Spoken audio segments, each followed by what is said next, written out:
mahilig ako sa halaman, mahilig ako sa magtatanim ng mga gulay. May alaga di akong manok. Itong manok hindi to pang sabong ha. Pang ano lang to, pang similya sa mga ibebenta ko. Ito, marami isa, yung isa rin, at yung isa halos sila kumakain ng saging. Tinatalian ko po kasi baka mawala kaya nakawin. Wala na akong pang ano. May mga sisiw ako dito. Yan. Pasok natin. Hindi ko pa pala ito nalinisan. Yan. Ito, 10 sisiw. Dito sa kabila naman, 4 lang to eh. Yan, 4 lang sila.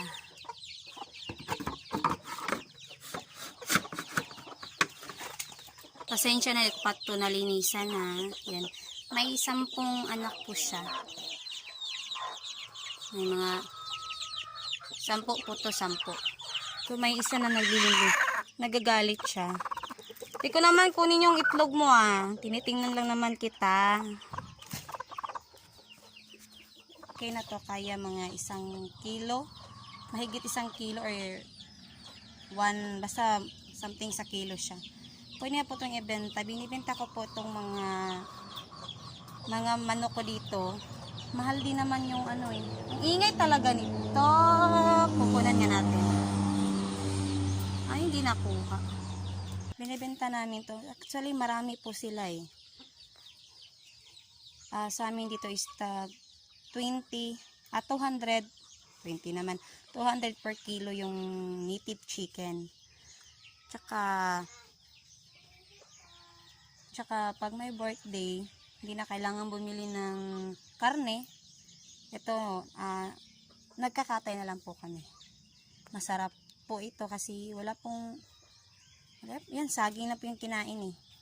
Pero yung mga maliliit na asisiw, feeds po yung kinakain nila. Marami pa po to kaso lang, wala na po dito eh. Umalis na po. Yan. So, sa ngayon yun lang po muna. Dami kong ganap sa bahay, di ba? May garden, may pamanok. Tuwing mag-aaral yung mga anak ko, yun, nagluluto rin ako ng ano-ano para ibenta sa school. Sayang naman yung hinihintay ko yung mga anak ko. Habang naghihintay, habang umuupo, magtinda ng kahit ano. May suman, may ulam, may mga merienda. So, yan. Bye-bye po. Salamat po sa inyong salamat po sa nanonood. Thank you. Thank you po. Thank you po ulit.